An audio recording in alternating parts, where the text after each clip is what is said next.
Back of the Bus podcast coming to you with another comic book review. You know, we got our boy, I ain't saying, I'm just saying, Theo B in the building. What's going on? What's up? What's good? What's popping? What's cracking? What's percolating? What's really good in the hood? Shout out to Back of the Bus, Marcus and Josh for once again having me aboard. And we are reviewing the Judgment Day series today. We're going to start with issue 2. We did a little bit of reviewing of what happened in issue 1 in our X-Men Red reviews that have been tying into this. At this point, since everything in the X-Men line seems to be following the Judgment Day, outside of, I think, X-Force. Jesus, I'm about to drop that. Everything else is revolving around Judgment Day these days. So why not hop in? We're going to do 2 and 3. Starting out with this issue, we're setting the stage with the whole host of characters. Again, big mashup, big event comic. For the Avengers side of things, we got Captain Marvel, Iron Man, Namor. For the X-Men, you've got Cyclops, Destiny, Exodus, Jean Grey, Magic, Mr. Sinister, and Nightcrawler. The Eternals, you got Ajax, Makari, and Phastos. That'll be an interesting dynamic here in the next couple of books for sure with those three.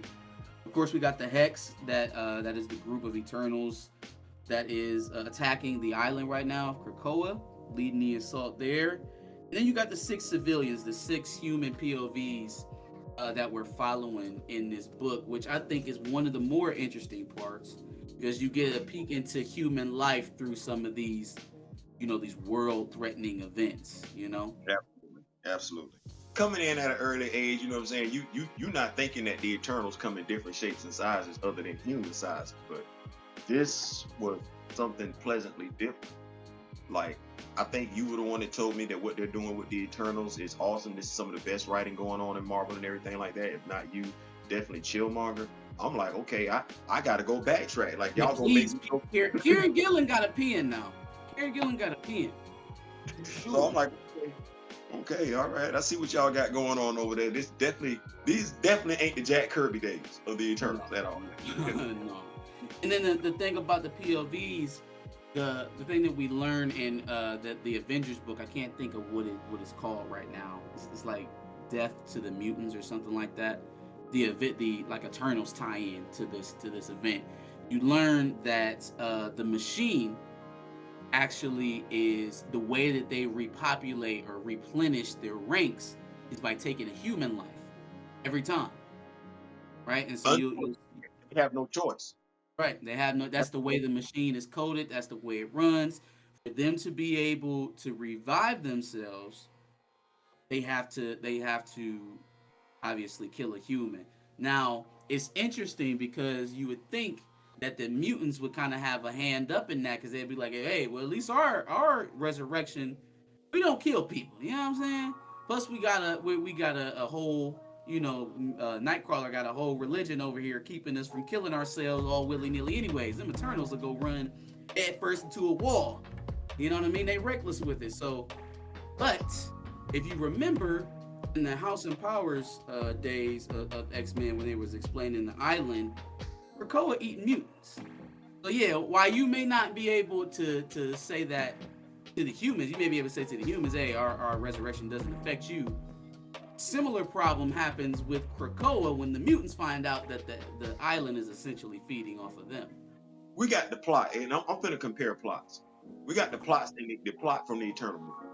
We could have adopted a story, what Kieron Gillen has going on right here, to where we were looking at the Eternals not having a civil war just to be having a civil war for civil war's sake, but they find out that their reincarnation process is tied into humans dying.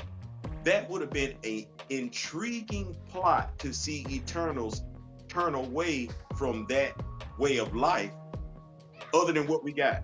Because really, and I'm saying this to the fans that's rocking Back of the Bus, Marcus and Josh and everything, the movie is a huge disservice to the Eternals character. Crow, those of y'all that don't know much about the Eternals, you'll see why I mentioned Crow, the significance of Crow, and why he was vastly underused, mischaracterized in the Eternals movie.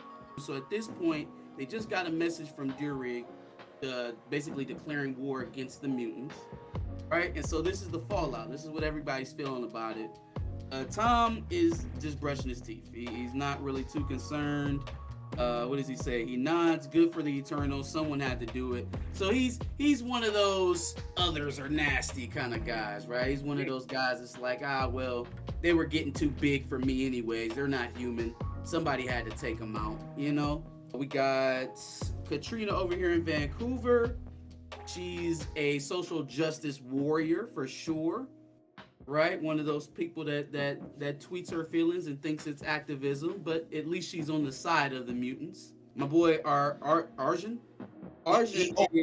is very docile because he just believes that the heroes are going to save him. And why wouldn't he? Because anytime one of these calamities happen, they get saved somehow. So I feel like his is the most accurate depiction, because why would you trip? You just had the whole world covered in symbiotes. They say he was alive before the age of heroes.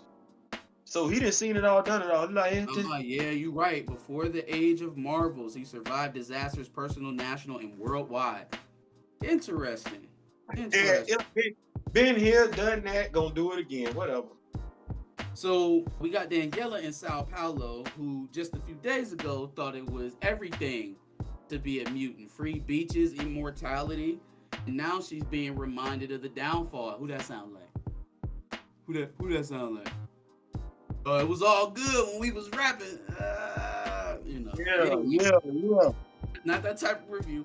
Jada is an interesting character. Now, Jada has lost a child recently, right? And when she heard about mutant resurrection, kind of took it personal, right? And as a person who's experiencing grief at that time probably would do, right? There's a little bit of conflation there. Oh, well, why does her life matter less than the mutants? Why do they deserve? And you know, a lot of context left out of that, but a very real human emotion around, you know, losing a loved one, but then seeing people who could throw their lives in a paper shredder if they wanted to and come right back out.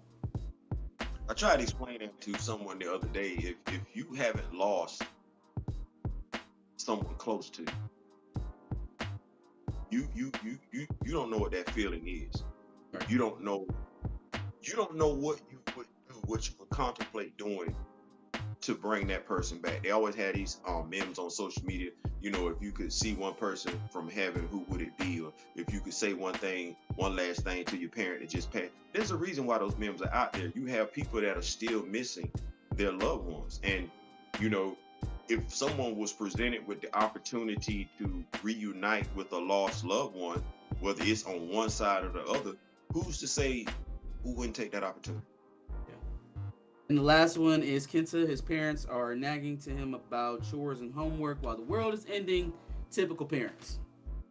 We've got the Eternal Hex, the Eternal Hex is storming the beaches of Krakoa. Exodus and Jean Grey are leading the effort. Jean Grey's got the side link up for all the mutants on the island, coordinate the war front with the war captain, Cyclops, and Magic. Let's see.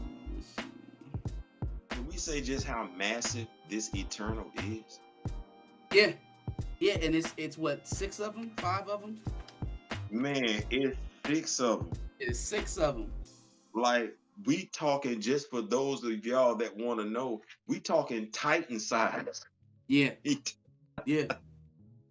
Just to give everybody, if you saw, what is it, Pacific Rim, we talking about Titans class. What is this? This is a class 7 hurricane going on, right? I'm like I said, Kieron, Gillen, what they got going on, mind you, and we've seen a lot of crossovers. I think this is some of the best crossover work, and it's not over all of Marvel. It's just 3 titles. Yeah. This is some of the best crossover work I've seen in quite some time. Sure. Agreed. And it's also interesting that they seem to be holding their own, right? Like there's a few mutants out there who are juggernauts, right? You got Exodus, you got Jean Grey, but for the most part, they're beating them back with the Wolverines. You got Daken, you got Lorik, you got Wolverine down there on the ground. Like they're actually holding the line with individuals as opposed to, you know, the big guns coming from the Eternals. So if I was them, I'd be a little worried. Now, it gives credence to me, us having read the X-Men stories that they just dropped and everything like that. Remember when the X-Men, the kids, were teaching each other how to use their abilities to synchronize to form offensive weapons? It makes sense that the X-Men, it's a whole island, and everybody isn't a warrior. But the fact that they give us, not that they're giving us a backstory, the fact that we know even the ones that weren't fighting as X-Men were still training to use their weapons offensively, it makes sense that they're able to hold their own against Eternals, who, by and large, are all Supermen. Definitely makes sense to me. I love that. I love storytelling. To me, that was just a great bit of storytelling. You can reference it; it makes sense. The Avengers show up late to the party as usual, and they help kind of stem the tide there with the X-Men after Magic and Cyclops agree to let them help. Back on Avengers Mountain, we got Tony, Makari, Ajax, and Sinister strategizing about how to awaken the dormant Celestial. So they've come up with this plan to awaken Avengers Mountain, essentially to create a living, breathing celestial god to command the Eternals to stop. Now, as far as nuclear options go, creating an omnipotent being that can destroy the planet at any given moment probably would be at my last. You know, hey, let's find a way to kill Dury. Hey, let's I don't know, let's do something before we awaken the most powerful entity outside of Galactus and Franklin Richards on the planet. The only thing I can think of, that's you saying, hey, let's see if we can wake up God to deal with the angels. Knowing that there's a possibility you could piss off God just by doing that. Nah, we're gonna handle these angels. We're not even getting him involved in this. That's not a last option. That's a non-option. He don't get involved. No. Cyclops tells Cap to keep up the assault against the Hex while the mutants defend the Five, while they, defend their resurrection. No faster than they join the fight, the Avengers are out and they gone already. I mean, literally, they got 2 pages fighting on Krakoa. 2 pages. Now, I get the reasoning behind it. When they took down one of the Hex, they fractured the mantle, I believe. And so that kind of sent shockwaves everywhere else around the Earth. We have casualties. We have civilian fallout. Cyclops tells them, go ahead, help with the fallout. We'll stem the tide here. One would say that they didn't even need to show up if that was what was going to happen. But, you know what I mean? Circumstances and whatnot. It was a little convenient that they bailed. And Exodus also thinks so. You see this, Council? It's good we have a reminder. They always abandon us. One of my favorite Avengers rosters consisted of just Captain America, Hawkeye, Scarlet Witch, and Quicksilver. That was it. Everybody had left. But it says a lot that you took in 3 former criminals and you still consider the X-Men outlaws back in the day. Like that says a lot. You took in 3 criminals, made them Avengers, and still considered the X-Men outlaws back in the day, which is gonna make what happens to Cap later on funny. Yeah, absolutely. So there are 2-3 million mutants on Krakoa, something like that. Why was it that the Avengers specifically had to leave Krakoa to go help with it? I mean, there are far more mutants on this island, far more mutants that don't need to be in the fighting fray and will be much more useful helping civilians get to safety. Why did the Avengers have the ball again? I think it's a plot trope, but if you look at Marvel, what's the difference between just me and you walking outside? Let's say you got bitten by a radioactive spider and I was born with my abilities. If me and you don't say anything, who knows who's a mutant and who's not? Because you just asked a great question. All of the mutants that look like regular humans could go out and save the world, and if they never say they're mutants, nobody is ever going to think that they like this whole thing of the high school student displays powers. Oh, it's a mutant. Get out my house, son. How you know your son wasn't bitten by something? Why is that always got to be a mutant? We pick and choose in the comics when we want the civilians in the comics to be offended because somebody has superhuman abilities. Just for moments like this, where me and you got to sit here and like, so you mean with over 2-3 million mutants, some of them that could probably their abilities are perfect. Like the mutants actually, Celia Reyes, Doctor, Mutant, they got mutants that can heal people. Why is this not what we're doing? Matter of fact, the Morlocks have a mutant who's called the Healer. So yeah, it's one of them things. But so Tony and the Eternals are collecting the materials needed to jumpstart the Celestial. Got a couple different shots here. So we got where Harisham judged the first Celestial.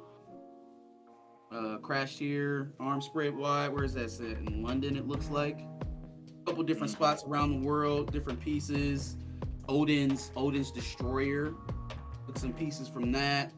Interesting that they chose to use Tony Stark's personality and brain function. Like that's never went wrong, has it? That putting Tony's brain in a robot has never gone wrong. So let's put it in the most powerful robot possible. Not Kurt Wagner. Not Kurt Wagner. Not Peter Rasputin. Well, definitely not Peter Rasputin. Definitely not Peter Rasputin right now. Not Steve Rogers. Steve, but knowing what you know, did you want it to be Steve Rogers? I mean, like, not the Hydra Steve Rogers. No, I mean, knowing what you know in the next book. That's a great point. I guess what I'm looking at, like, Steve's still better than Tony. Oh, word. You know what? You ready? I'm disrespecting this dude. Based on the power move that he did in another comic book, I'm gonna go ahead and say Cyclops could be a dude. Hook Cyclops up to it. Hook Scott Summons up to it. I'm good with that one because I'm a fan of his move, and I might go get that book just for that move alone. We get a quick look at the sheer reproductive power of both sides, the Machine and the Resurrection. One of the Hex goes down, and it literally takes everyone out in the vicinity. All the Wolverines, Daken, Psylocke is in there. Anybody within looks like 100 feet, more than that, gets completely wiped. And then on the next page, you just see them all reproducing. This is what war looks like when you can't die. This is why I thought those next couple of panels were pretty interesting. We do, hop back over to the 6 POVs. Tom watches his news orbital shots, the Krakoan war devastation half the world away. He turns to his wife and says, "This is all the mutants' fault." Of course, right? We're showing them. He would definitely, he's Trump 2024 all the way. Or he's a very big Homelander fan, I bet. Right. Katrina is still tweeting. Arjun passes away. Probably, most likely a casualty from, all of the rebooting of the Machine, trying to get warriors back onto the battlefield through all of this strife. Daniela is working her third job. She does not linger on about the cosmic apocalypse elsewhere. Doesn't have time to. Need that bread. Jada is seeing all the vitriol around the streets, all the hate, and she's not so sure that she's still on the side of being anti-mutant. Right? Like she kind of floated that way, kind of out of necessity of her grief. But she's slowly starting to realize that that's not the way. I think she was a grieving parent. Yep. I think she was a grieving parent, and I don't ever want to have that feeling. But it's just as somebody who grieved, your mind can be in a different place. Your mind can definitely be in a different place. And then you have the most youthful of the group with Kenta, and he's just getting shots of Captain Marvel punching a tidal wave, not thinking about living or dying, just living his best life, getting a superhero, doing superhero things on camera. Tony and the rest of the crew are putting the finishing touches on the Celestial. Right as that's happening, one of the big guns comes back to the battlefield on Krakoa and is just about to land a devastating blow on Krakoa, right? The one, the crack that he put in the mantle when he went down the first time, he's headed right back to it. He's not even attacking the island. He's trying to cause devastation. And right before that happens, the god awakens. The celestial god awakens. A god is coming, is what it says. I live, therefore I judge. Cease. And just like clockwork, due to their programming, the celestials stop. Listen Can we touch on this for a second? Can we touch on this for a second? I just wanted to bring the fans up on this. Arjun passed away so that Fine, the Minotaur, could be reborn. Yep, that's the guy who comes back to the island. Yep. A guy who literally was living before the Age of Heroes, before Captain America. Well, he was probably here. Probably was doing Captain America World War II, but before the Fantastic Four, Adam Brashear, the Blue Marvel, the modern day Avengers came around and everything, this guy had seen it all and done it all and had no idea that his life was tied to an eternal. That's what I'm saying. I think that'll play a role because some of this war has already been political, right, between the mutants and the Eternals. So how does it look to the world that supported the Eternals trying to wipe out the mutants, knowing that their resurrection, their endless life, kills them directly? I think it's going to be interesting to see it play out because right now the world doesn't know. The world at large doesn't know. So when that becomes common knowledge, and it's, I like the story arc. I like the we'll get into it. Icarus has a nice plan. I was here for it. So we're gonna see that. But yeah, overall, good book, man. Overall, like I said, it's gonna make me go back and pick up. Now I gotta go pick up what the Eternals on right now. Don't tell me they're in their second volume. Oh yeah. Well, I don't know if because the Eternals isn't ongoing anymore. It ended at so it might not be it. Well, technically, it had 14 issues, I believe. And stopped at 14? Stopped at 14, and then it picked up in the Death of Mutants tie-in to this event. It's basically the continuation of that story. All right, I got to go back and get some reading done on everything Yeah. That's a weekend, or at least, that's a Saturday and Sunday type thing. Yeah. People of Earth, listen. You are bickering children. The planet is ruined. You have acted with unrelenting unkindness to one another. You leave me no option. This is your judgment day. Let's see. And then on the last page, he goes, you have 24 hours to justify yourself. You will be judged individually. You'll be judged as a collective. If there is more that is just than wicked, you will live. But if you are found lacking, there will be no tomorrow. See, you are all important. Every single one of you. That's a pretty good villain speech right there, man. That's pretty good. I like that. That's pretty good. I want to know if he looked like this when he came to Earth.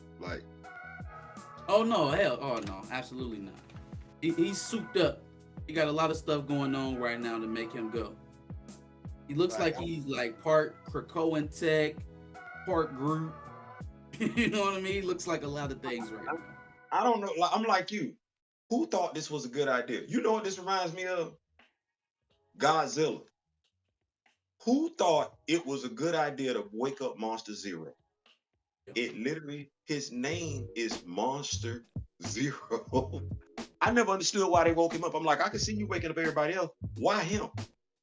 Well, and also, right, if the idea that you're basically programming a new god by putting Tony Stark's synapses or his brain power in there, why not put any protocols in there to defend yourself so that the nuclear bomb that you just created can't turn back against you?